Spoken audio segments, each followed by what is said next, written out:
He thought his life was already broken, until a stranger forced a marriage that would change everything. No love, just survival. A ruined farm, a fierce widow, and a promise to build something stronger from the ashes. They had nothing but each other, and a daughter who would become their legacy. The world doubted them, but when old enemies came back, they stood as one. Where are you watching from?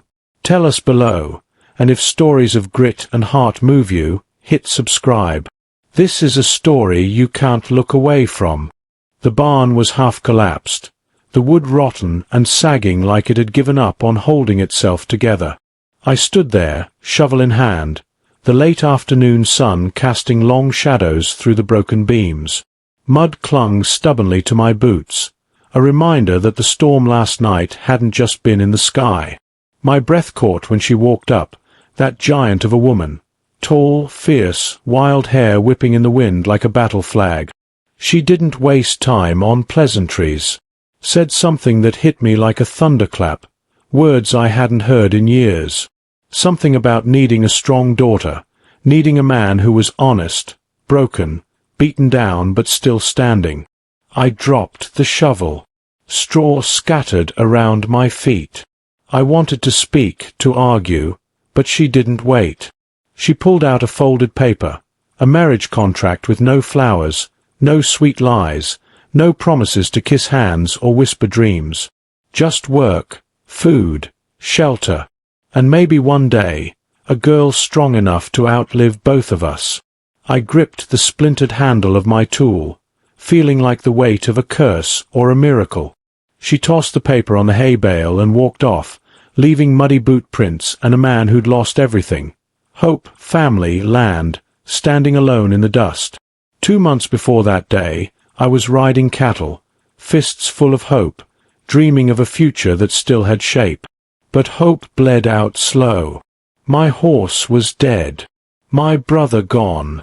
The ranch stolen by a banker with ink-stained hands and a smile sharper than a knife.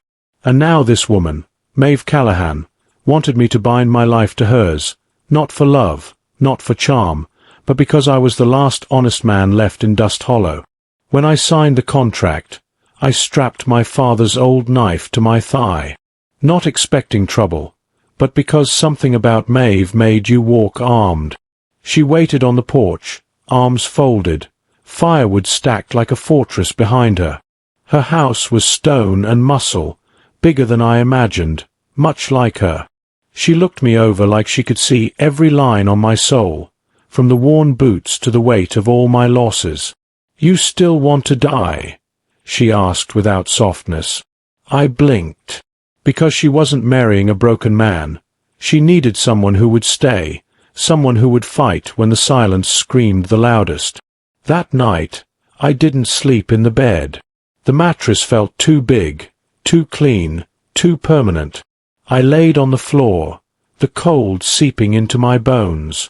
She dropped a blanket beside me and said nothing. No sweetness, no promises, just work. And work was all we did.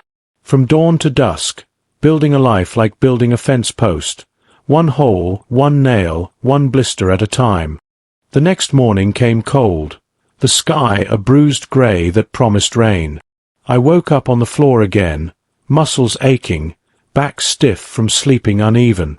The silence between us was thick, not uncomfortable, but full of a weight neither of us could name yet. Maeve was already up. The clatter of her chopping would echoing through the empty rooms like the heartbeat of this new life we were trying to build. We didn't speak much that first week. Words felt like luxuries we couldn't afford, wasted on the past or the future when the present demanded every ounce of our grit. The barn roof needed fixing, shingles torn off from last winter's storm, and the north gate was hanging crooked like it was ready to fall apart at the slightest wind. I showed her how to patch the wagon wheel that had gone flat. My hands moved steady, steady like the rhythm of a man trying to find footing on broken ground. She watched carefully, nodding, then grabbed a hatchet and started chopping wood faster than I could stack it. She moved with a fire I'd never seen in anyone before, Not even in my brother, who'd ridden harder, drank deeper, and vanished faster than a bad memory. No one in town understood it. A widow and a broken man, marrying out of necessity, trying to hold the pieces of their shattered lives together like glue that would never quite dry. They whispered behind hands, eyes full of pity or worse, judgment. Maeve didn't care. She never had. And honestly, neither did I. We were past caring what the world thought. At night, when the wind shook the windows and coyotes howled like lost children, I could hear her breathing through the thin wall. No words, just the sound of someone fighting to stay alive inside the silence. That was enough. One morning, she brought me stew thick enough to stand a spoon in, and a steaming mug of coffee that burned the back of my throat in the best way. I asked her why she wanted a daughter so badly. Her answer came slow, her eyes distant, staring into a past that refused to stay buried. "The world's cruel to girls like I was," she said. "Tall, loud, smart, unmarried. It chews them up or teaches them to shrink into shadows." The cold air burned our faces, but neither of us flinched. I want her to be taller than their expectations, louder than their doubts, stronger than their lies. I stared out at the frost-crusted field, grass brittle and glassy in the morning light. "I want to teach her to swing," I said finally, "not just with fists or tools, but with courage, to fight back when the world tried to clip her wings." No one said much after that. Maybe because in that quiet, something shifted. Not love yet. No, not yet, but the beginning of something real. Something worth the hard work. The days blurred into each other, fixing fences, hauling water, trading pelts in town, chopping wood until our hands were raw and blistered. No promises, no whispered dreams. Just two people building something from dust and broken things. But life has a way of testing the strongest walls. One night, headlights slashed through the darkness like knives. A truck tore down the dirt road, loud and wrong. Maeve stepped out, rifle slung over her shoulder, calm like a storm about to break. Jared Holt, the cousin of her dead husband, was behind the wheel. Rich, mean, and full of old grudges. He looked me over like I was some insect to be crushed. Said signing some paper didn't make this land ours. Said we were just playing house. I stood in front of the porch, shovel still in hand. No threats, no shouting, just quiet steel in a man who decided losing wasn't an option anymore. Jared's smile faltered. I think I was the reason he was still breathing that night. After a tense silence, he backed down and left. Maeve stood beside me, rifle resting easy but eyes sharp. "You meant what you said?" she asked. I nodded, knowing some things don't need repeating. That night, she didn't hand me a blanket. Instead, she opened the door to her room. For the first time since we met, I didn't sleep on the floor. The house felt smaller somehow, less empty, less cold. The bed was wide and warm, but it still took me a while to find sleep with a storm of memories thrashing behind my eyelids. Morning came quiet. Maeve woke early, built a fire, started the chores like nothing had changed. I ate cornbread at the table, our knees nearly touching under the worn wood. No promises were made. No whispers of love. Just the steady beat of two people who'd been given a second chance and weren't willing to waste it. That week, we fell into a rhythm. Hard work, few words, shared silences that said more than any declaration. We were neither lovers nor friends, but something steadier, partners in a fight bigger than ourselves. The town continued to whisper. She could have married better. He's half a man. But we were too busy building walls to hear their doubts. And in that building, nails driven deep into wood, axes splitting logs, sweat drying on sunburned skin, something began to grow. Not love, No, but trust. Respect. Something solid enough to hold us through whatever was coming next. The cold in the morning wasn't the kind that just brushed your skin and left. It sank deep, creeping through layers, stealing warmth from your bones. I watched Maeve move around the house, silent but fierce, every step deliberate like she was war itself in human form. That house wasn't just stone and wood anymore. It was a fortress holding together two broken lives. Weeks passed, and the land started to breathe again under our hands. The fences straightened, the barn roof held tight against the sky, and even the old well began to hum with life. But inside me, the battle was different. The ghosts of my past clawed at the edges of every day. The memory of my brother, gone like a shot in the night. The taste of dust in my mouth when I lost the ranch. The weight of knowing how close I'd come to losing myself. Maeve never asked about those ghosts. She never pressed me to share what I didn't want to. But her presence was a kind of quiet armor, something solid I could lean on when the night stretched too long and the silence screamed. Then, one cold evening, she found me by the fire, sharpening the old axe until it gleamed like a mirror. The wood cracked and popped as flames licked the edges, smoke curling around us like a living thing.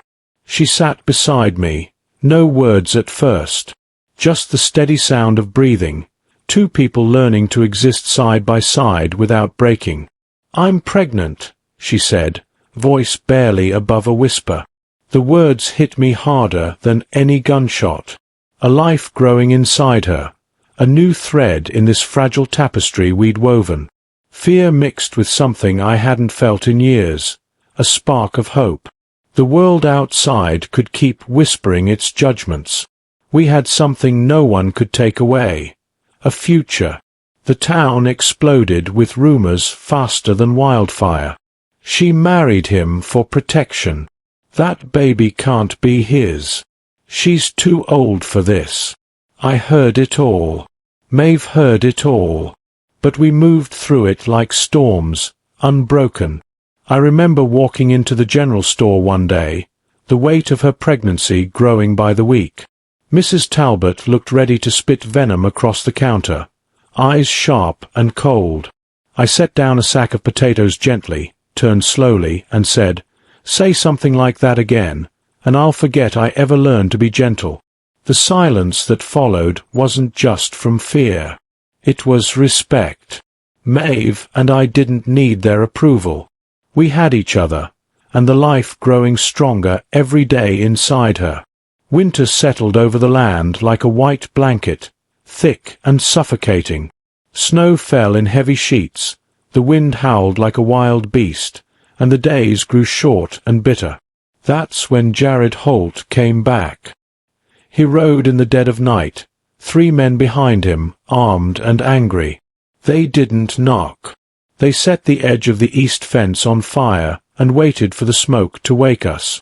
I saw the glow first, heart pounding like a drum in my chest. I ran for water, screaming for Maeve to stay inside, but she never listened. She grabbed a rifle and stormed outside like the storm itself had taken form. Her nightgown soaked from the pump, eyes blazing with fire. She shouted into the smoke, "This land is mine." Jared laughed from the shadows, cruel and empty. "That baby yours, Maeve? Or is it this fool's? Doesn't matter. Neither of you will see winter."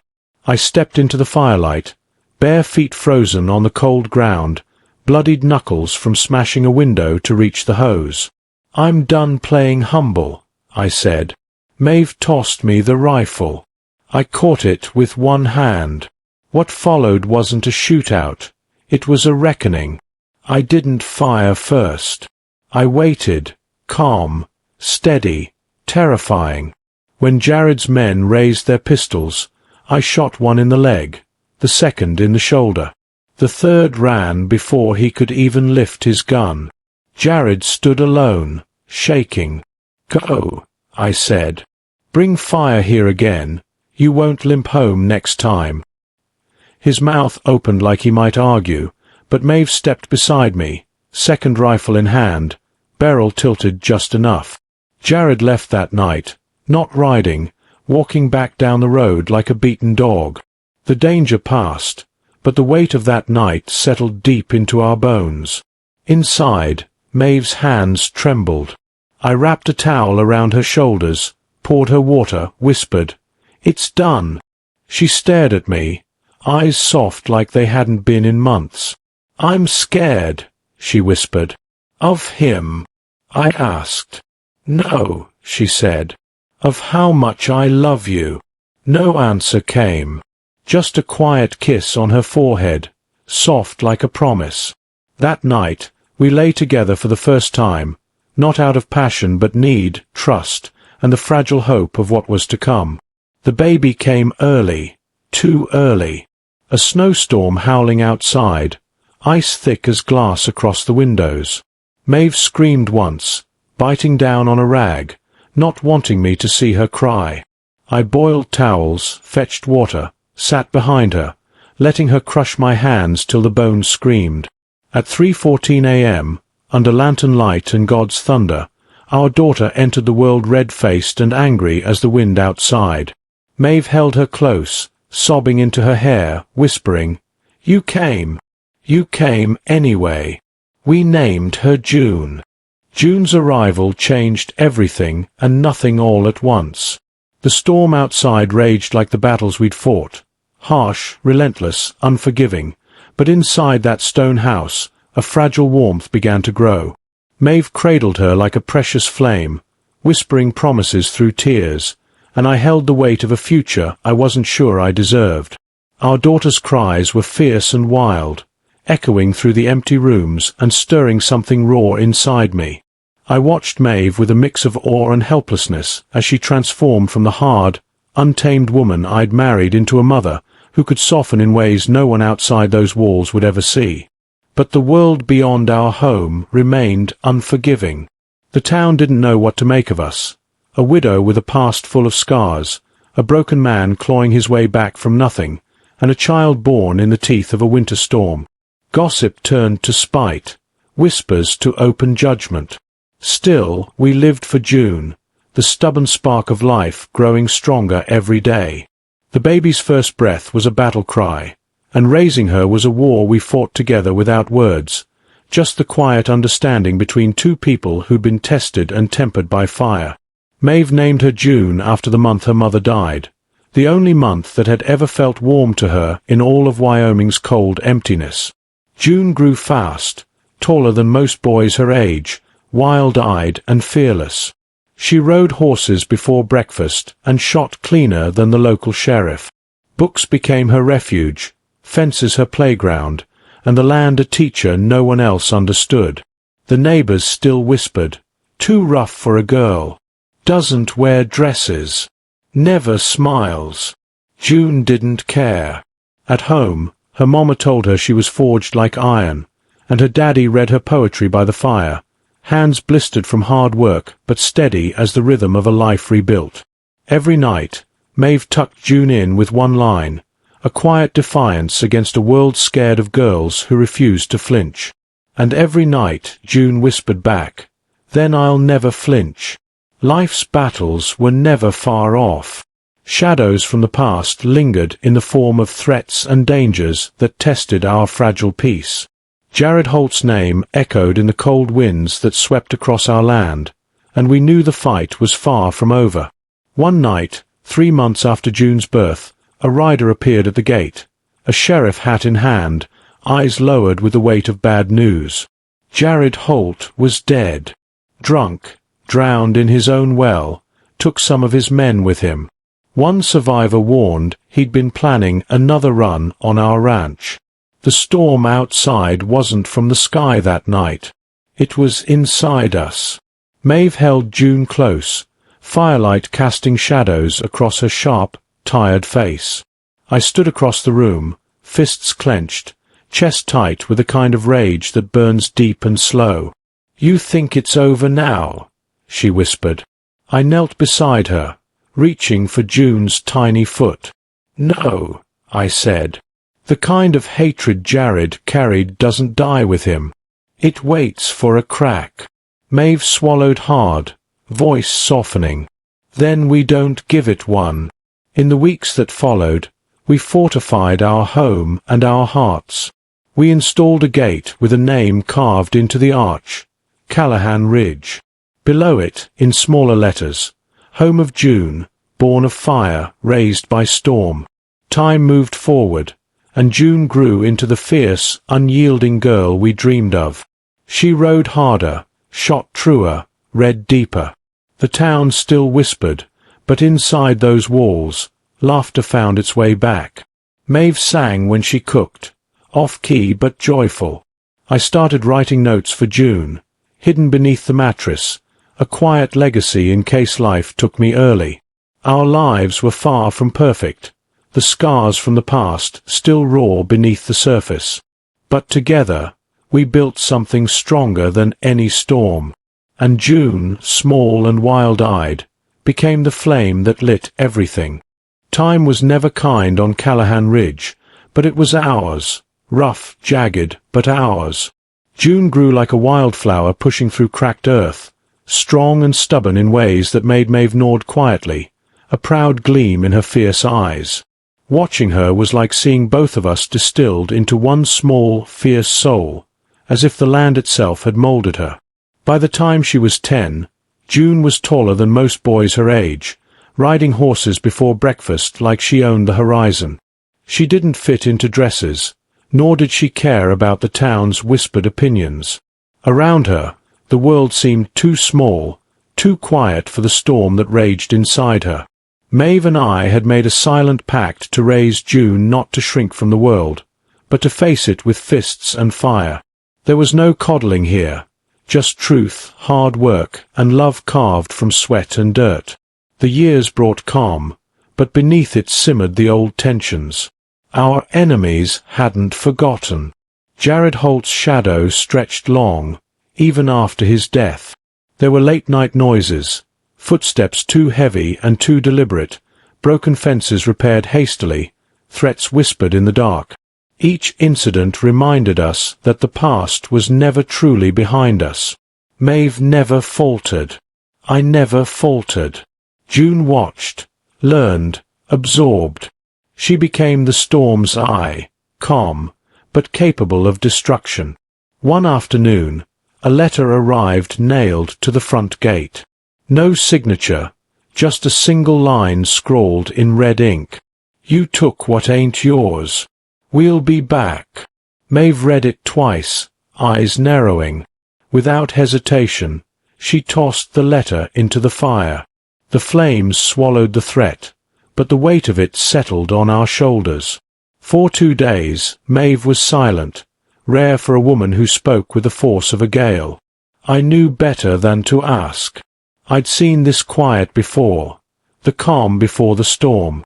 I tightened the perimeter, sharpened tools, loaded every rifle in the house. We prepared, as we always did. On the third night, the enemy struck. A fire blazed along the south fence, glowing like a beacon in the dark. I grabbed my coat, shotgun slung over my shoulder, and rushed outside. Maeve met me halfway, rifle steady, eyes cold and unyielding. No words passed between us. We moved like a single force, practiced and precise. But this time, the fire was just a distraction. From the shadows, men crept towards the house. Quiet, calculated, paid. Not drunk like Jared's crew, but professional. I saw the glint of metal just before it reached the back door. I fired once.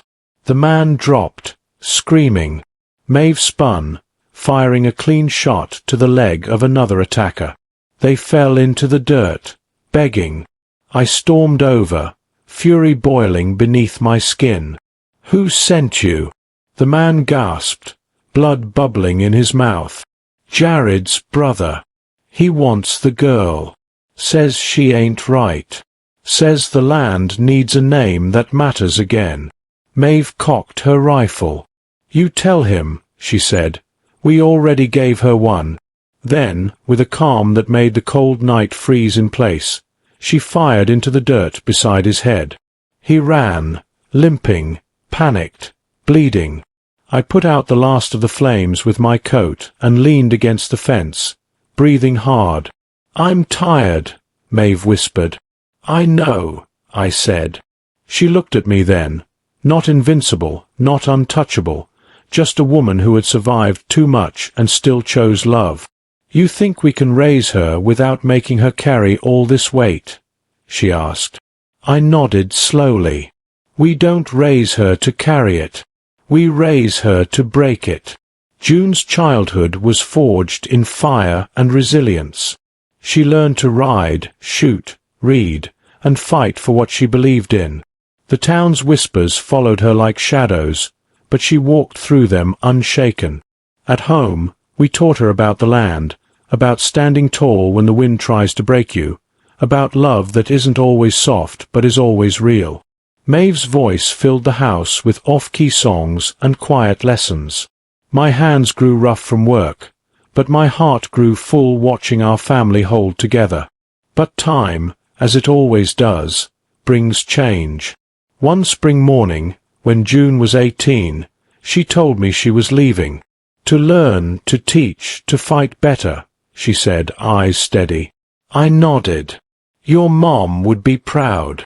"I'll come back," she promised. "You better," I said. She looked at me then, with those deep, knowing eyes, the same ones I'd seen in Maeve's reflection all those years ago. "I love you, Daddy," she said. I pulled her close, holding her tight. "I never needed a strong daughter," I whispered. "But God, I'm glad I got one." The next morning, June rode off alone into the rising sun. I stood at the carved gate, hand on the wood, watching the dust trail vanish into the light. And somewhere in the wind, I could still hear Maeve's voice whispering, "Raise her not to flinch." I whispered back, "We did." The legacy we built wasn't just about land or fences. It was about strength born from struggle, about love forged in storms, about a family who refused to break. The morning June left was both an ending and a beginning. The ridge stood silent, the carved gate swinging gently in the breeze, the sun casting long shadows over the land that had been our battlefield and sanctuary. I watched her ride away, dust rising in soft clouds behind her, feeling the weight of everything we'd built pressing down like the mountain itself. June wasn't just leaving to explore the world. She was stepping into a destiny forged long before she was born. The legacy of strength, of survival, of fighting back when the world expected her to fall. She carried it in her bones, in the fire of her eyes, in the steady beat of her heart. The town had never truly accepted us, and maybe never would. But June, she would carve her own path, one not shaped by whispered judgments or narrow minds. She was meant for more than the ridge, for more than this endless cycle of threats and survival. As the weeks turned into months, I found myself watching the horizon more often than I cared to admit, waiting, wondering if the weight of what we'd left behind would reach her where she was headed. Because out there, the world was bigger and crueler. The fights she'd face might not come with rifles and fire, but with harder, quieter battles, those of heart and spirit. Maeve's voice haunted the house more than ever now. Not just in memories, but in the stories we told June, when she was here, and in the way we shaped our days around the fierce love she left behind. Her strength was a blueprint we all tried to live by, a measure of how to stand when the winds tried to break us. I pored over the notebooks I'd started, scribbling down lessons, poems, hopes for June's future. I wanted to give her everything I couldn't say out loud. Learn to swing back. I'd written again and again. It was more than a promise.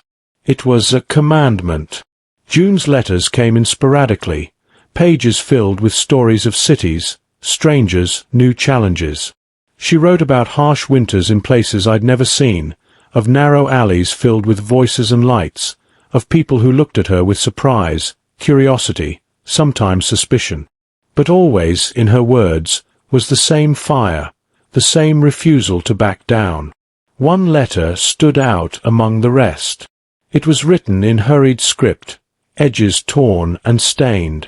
She spoke of a man, a shadow from the past, who had followed her trail. Someone who remembered the name Callahan and wasn't willing to let it go. Her words trembled with warning, but beneath the fear was resolve. "I'm ready," she wrote, "but I won't run." The land here felt emptier without her. Maeve's garden, once wild and vibrant, struggled without her hands tending it. I found myself wandering through the fields, tracing June's small footprints in the dirt, the echoes of her laughter lingering like ghosts. The nights were the hardest. Quiet settled into the house like dust. I'd sit by the fire, gripping my father's old knife, the steel cold and heavy in my hand. I wondered if Maeve had ever felt this kind of ache, this constant pull between what was and what could be. There were times I thought about giving up, walking away from the ridge, from the memories, from the fight. But then June's voice would rise in my mind, strong, clear, unyielding. "Break the weight," she'd said, and so I stayed. The seasons turned. Winters froze the land hard, summers scorched it dry. Life on the ridge was brutal, but it was home. Then came the day the sheriff showed up, hat in hand, eyes heavy with news. "Your daughter's been seen," he said. "Where?" I asked. "In town. They say she's fighting, not just for herself, but for others." I clenched my jaw, pride and worry warring in my chest. June was carrying our legacy far beyond the ridge. Not just surviving, thriving, fighting the battles we never could. That night I walked outside, hands buried in pockets, staring up at the stars. Maeve's voice whispered in the wind once more. "We raise them to break it." And I knew, no matter the distance, the storms we faced, or the shadows waiting in the dark, June was ready. Because she was ours. Because she was Callahan. The city was a different kind of wild. No fences to build, no horses to ride, but a labyrinth of stone and steel, voices and shadows. June walked those streets with a purpose that made her shoulders square and her gaze steady. She wasn't just a girl from the ridge anymore. She was a force shaped by fire and frost, and she intended to make the world notice. She found work where she could, odd jobs, places where the strong survived, and the quiet fought louder than guns. But what she sought wasn't just survival. It was justice. A fight against the cruelty that had chased her family across the years, the kind of violence that wore suits and smiled while it crushed the small and the powerless. Letters from home came less often. When they did, they carried the smell of pine and earth, a tether to a past that June sometimes feared would slip away beneath the city's harsh lights.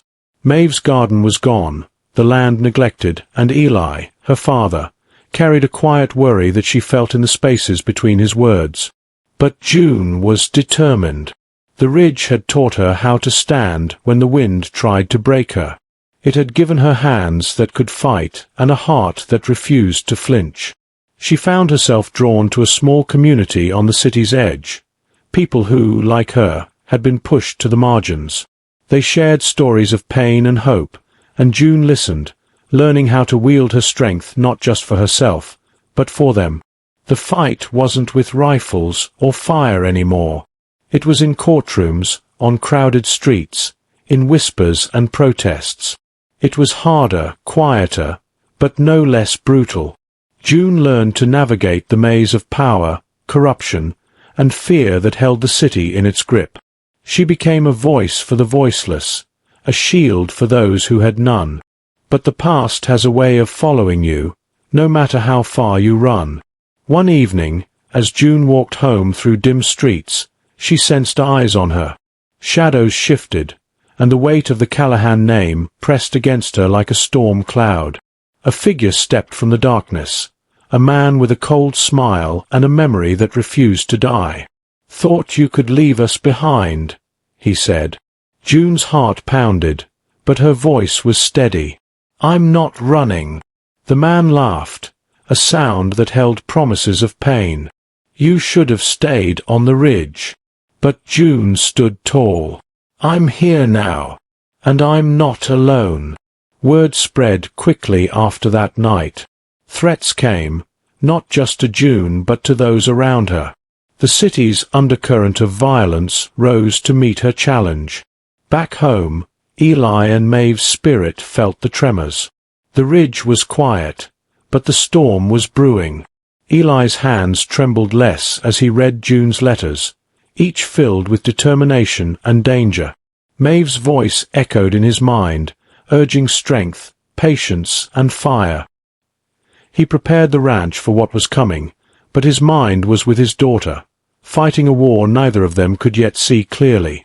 June's fight was bigger now.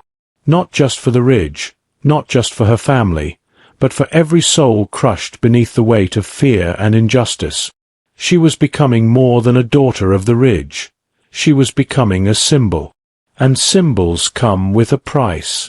One night, a fire broke out in the community center where June worked. The flames were quick, vicious, meant to silence. June fought through the smoke and chaos, pulling others to safety, her heart pounding with a fierce, desperate need to protect what she'd built.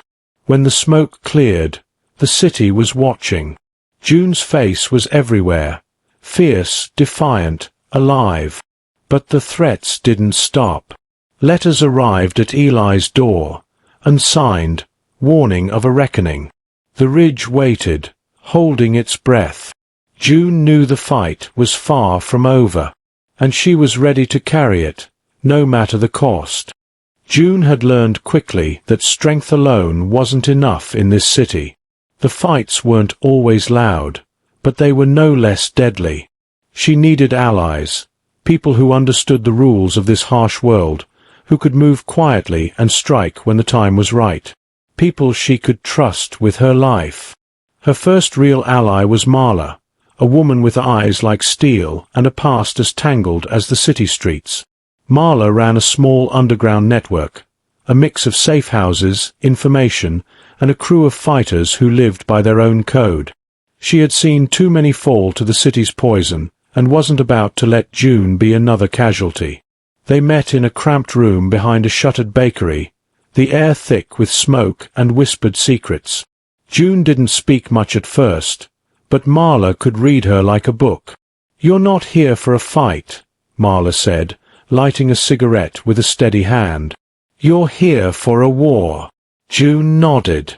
"And I'm ready." Marla's laugh was bitter. "Good. You'll need more than that." Together, they built a web of resistance. June's fire and Maeve's fierce spirit became the backbone of a movement that pulsed beneath the city's surface. They organized protests, uncovered corruption, and protected the vulnerable. But the enemy was relentless. The man who confronted June in the shadows, call him Harlan, was just a piece of a larger machine. A powerful syndicate with roots deep in City Hall, the police, even the courts. Men who wore smiles but dealt in lies, threats, and blood. June's every move was watched. Allies disappeared in the night. Messages written in blood hinted at what would come if she didn't back down. Yet June refused to flinch. One night, Marla handed June a folder thick with files, proof of bribery, corruption, and crimes buried under layers of silence. "We take this public," Marla said. "We shine a light so bright they can't hide."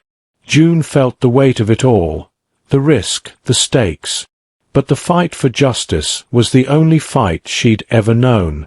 Back on the ridge, Eli sensed the storm coming. The old land, scarred by past battles, seemed to hold its breath.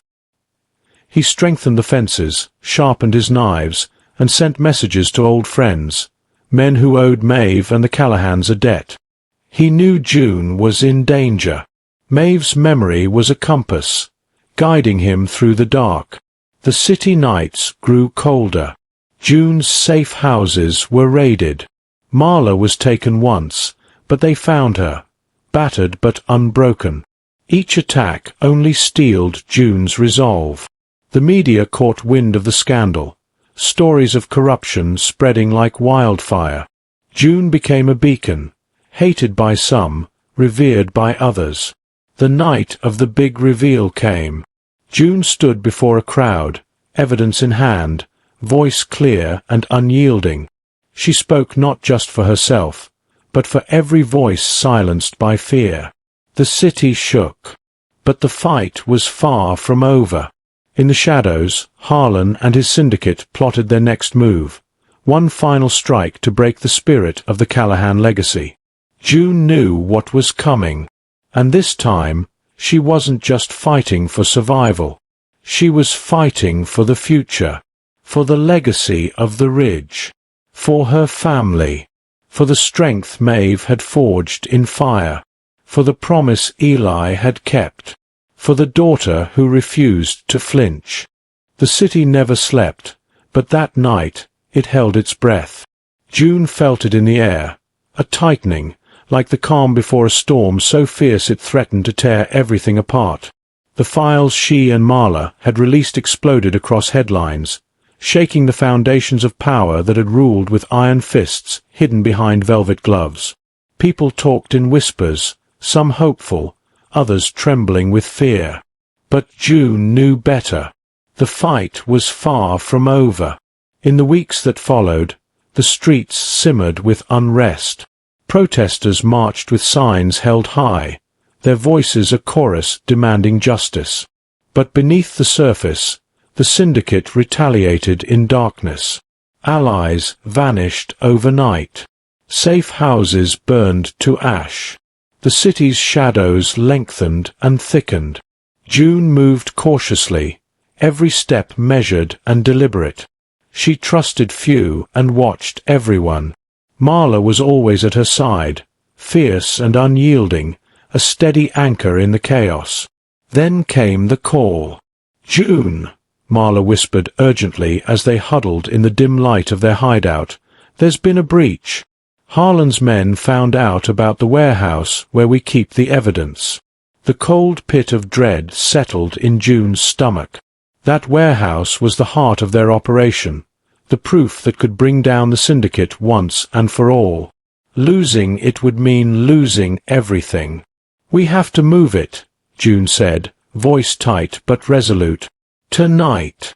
The city was a maze of sirens and shadows as they raced against time. June's heart hammered, echoing the relentless pace of the city's pulse. Every alley, every corner felt alive with danger. Eyes watched. Guns waited.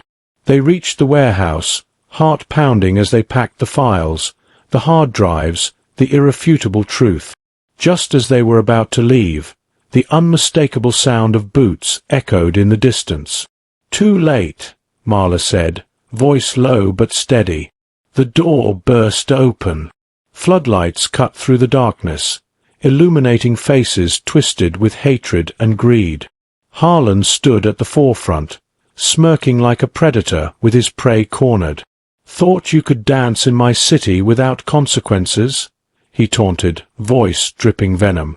June stepped forward, hands clenched, eyes blazing. "You're finished, Harlan.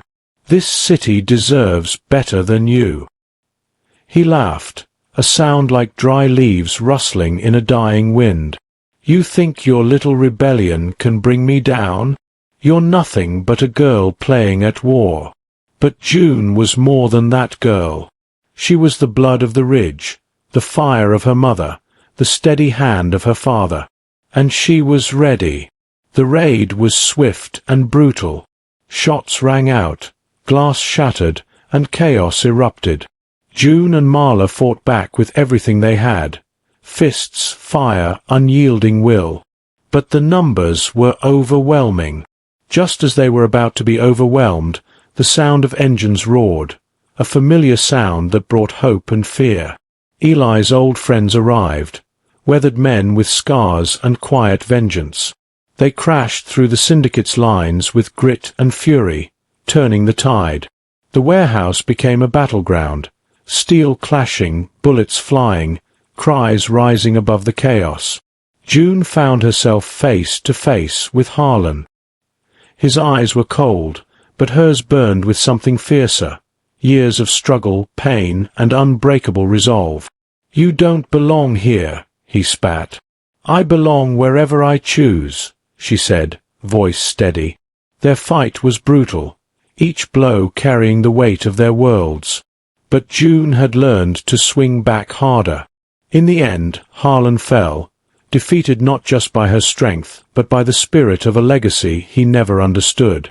As dawn broke, the city lay battered but alive. The files were safe, the syndicate's grip broken. But the cost was heavy. Marla lay injured, breathing shallow but alive. Eli bore wounds from the fight, his age and years of battle catching up with him. June sat beside them, exhaustion and relief tangled in her heart. She thought of Maeve, of the ridge, of the promises whispered in the wind. The fight had taken everything, but it had also given something precious, a chance for a new beginning. June looked out at the waking city, its scars healing beneath the rising sun. She knew the road ahead would still be hard, but for the first time, hope felt real. Because she was not alone. She was Callahan. The morning light crept over the city like a cautious whisper, casting long shadows on streets still scarred from the night's violence. The air was thick with dust and smoke, mingled with the scent of rain-soaked pavement and something more elusive, a fragile hope. June stood at the edge of the rooftop where the battle had ended, looking out at the city she had fought so hard to save. The skyline was jagged against the soft glow of dawn, broken in places but undeniably alive. Below, the streets were stirring, people emerging from the haze with tired eyes and tentative smiles. The files, evidence of corruption and crime, had been delivered to the press, and the city's powerful men were scrambling to cover their tracks. But this time, the truth had teeth. This time, the legacy of the Callahans was more than just a story whispered in the wind. It was a force demanding change. Her body ached in ways she hadn't fully felt before. The bruises and cuts from the fight were badges of honor, but the weight in her chest was heavier, the cost of the war she had chosen. Marla was in the hospital, her fierce spirit dimmed by wounds but unbroken. Eli's hand had been bandaged by the old men who'd come to help, but his eyes held a quiet fatigue that cut deeper than any blade. June's thoughts drifted to the ridge, the land where she had learned to stand tall, where her parents had carved their lives from dirt and struggle. Maeve's voice echoed in her memory, the steady call to be strong, to never shrink. It was strange, being so far from the soil she'd grown up on. The city pulsed with life and danger, but it wasn't home. Not really. Home was where her family's roots dug deep into the earth, where the sky stretched wide and unbroken. But now, June carried that home inside her. She was the bridge between two worlds, the wild land and the unforgiving city, and she had a responsibility to both. The next days were a whirlwind. The city's institutions were shaken. Investigations launched. Men who once ruled with impunity found themselves exposed and vulnerable. June was hailed as a hero in some quarters, a threat in others. She welcomed neither label. To her, this was just the beginning. Eli arrived in the city shortly after, moving slower than before but steady as ever. His presence was a balm to June's weary spirit. They spent long nights talking quietly in the dim light of her apartment, sharing memories and plans. "You did good," Eli said one night, his voice rough but warm. "Maeve would be proud." June swallowed the lump in her throat. "I couldn't have done it without you, Dad." He smiled, the kind of smile that held a lifetime of love and unspoken pain. "We're stronger together." Their bond, forged through years of hardship, was the steady heart beating beneath the chaos. But the city was still dangerous. The syndicate's remnants lurked in the shadows, waiting for a chance to strike back. June knew she couldn't let her guard down. Not yet. She started organizing a coalition. Activists, survivors, ordinary people tired of fear and silence. The movement was growing, fueled by a hunger for justice and a desire to rebuild. Meanwhile, back on the ridge, the old ranch was awakening. The fences were repaired, the fields tended once more. June's absence had left a hollow space, but her return was imminent. She planned to bring the city's fight home, to honor her mother's legacy by strengthening the land and the community that had shaped her. One afternoon, as she walked through a small park, a child approached her, a girl with fierce eyes and a curious smile. "You're June Callahan," the girl said. June knelt to meet her gaze. "That's me. I want to be like you," the girl said simply. June's heart swelled. "Then never let anyone tell you to shrink." She took the girl's hand and led her to a group of children playing nearby. The future was uncertain, but in moments like this, it felt possible. That evening, June sat by the window, the city lights shimmering below. She thought of Maeve, of Eli, of the long line of strong women who had come before her.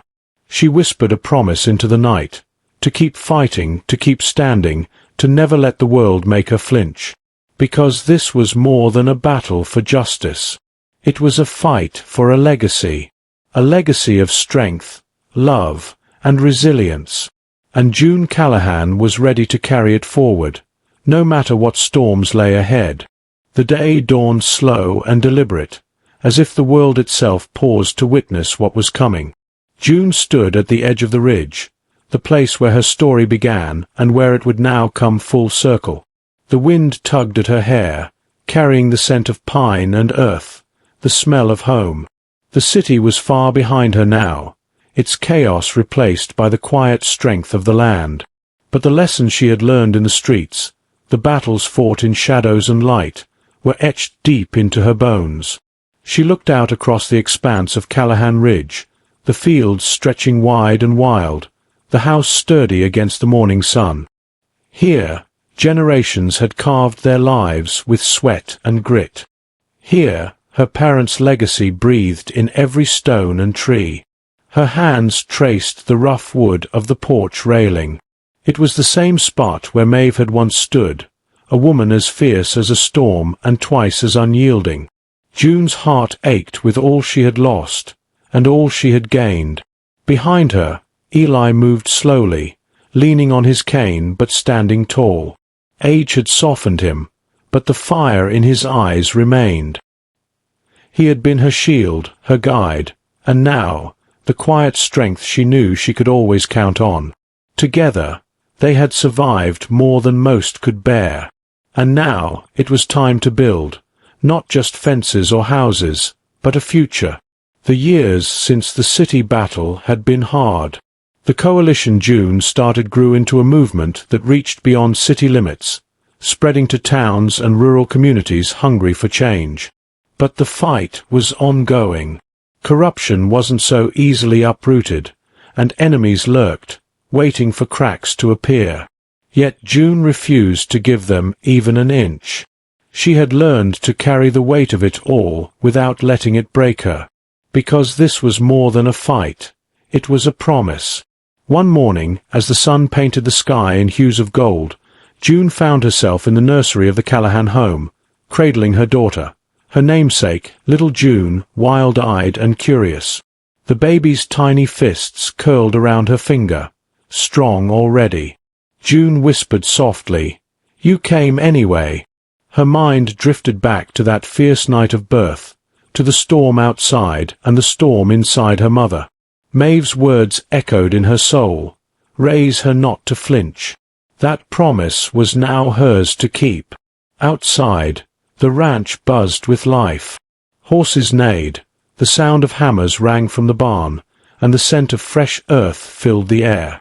Eli was teaching the young ones how to shoot straight, just as he had taught June. A new generation of Callahans was growing, strong, unyielding, ready. But even as life blossomed, shadows stirred. A messenger arrived one late afternoon, his eyes wary but determined. The letter he carried bore the seal of a distant ally, a sheriff who had once been on the city's dark side but had since turned toward the light. June unfolded the letter carefully, reading the words that spoke of threats, a new syndicate rising, hungry for power, dangerous and ruthless.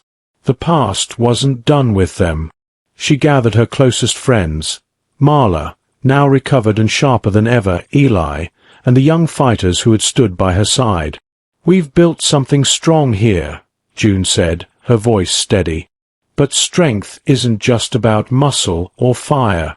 It's about standing together when the world tries to tear us apart." Plans were made, strategies formed. The Callahan legacy was no longer just about survival. It was about leadership. In the days that followed, June rode the ridge, feeling the pulse of the land beneath her horse's hooves. The weight of her ancestors settled on her shoulders, but she welcomed it. She was the storm and the calm that followed. One evening, as the sun dipped below the horizon, Eli sat beside her on the porch, his gaze fixed on the fading light. "Do you ever wonder what Maeve would say?" he asked quietly. June smiled, eyes moist. "She'd tell me to stand taller, fight harder, and never let the world make me small." He nodded, pride shining through his tired eyes. "You've done that and more." The years rolled on. June watched her daughter grow into a fierce girl, unafraid to speak her mind, unshaken by the world's harshness. The little June learned to shoot, to ride, to read poetry by the fire just like her mother and grandfather had. She was the living proof of a promise kept. And then came the day June had long prepared for, the day she would pass the torch. The town gathered at the ridge for a ceremony unlike any before. The sunflowers Maeve had planted years ago bloomed wild and bright, their golden faces turned toward the sky like a crown.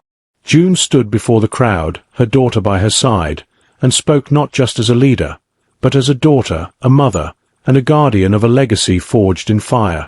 "This land, these people, this family, we are bound not by blood alone, but by the strength we choose to carry," she said, voice carrying across the fields. "We stand because those before us stood. We fight because we must. And we love because that is what makes us unbreakable." As the crowd cheered, June looked to the horizon, where the sky met the earth in a blaze of color. She thought of Maeve, of Eli, of the battles lost and won, and she knew that the legacy of the Callahans was not just a story told. It was a life lived, a life of courage, of resilience, of love. The wind picked up, carrying her whispered vow into the vastness. "We did." If you were in his shoes, would you fight the same battle? Share your thoughts in the comments below, and don't forget to like the video. While you're here, explore the other videos on screen. There are more stories waiting for you.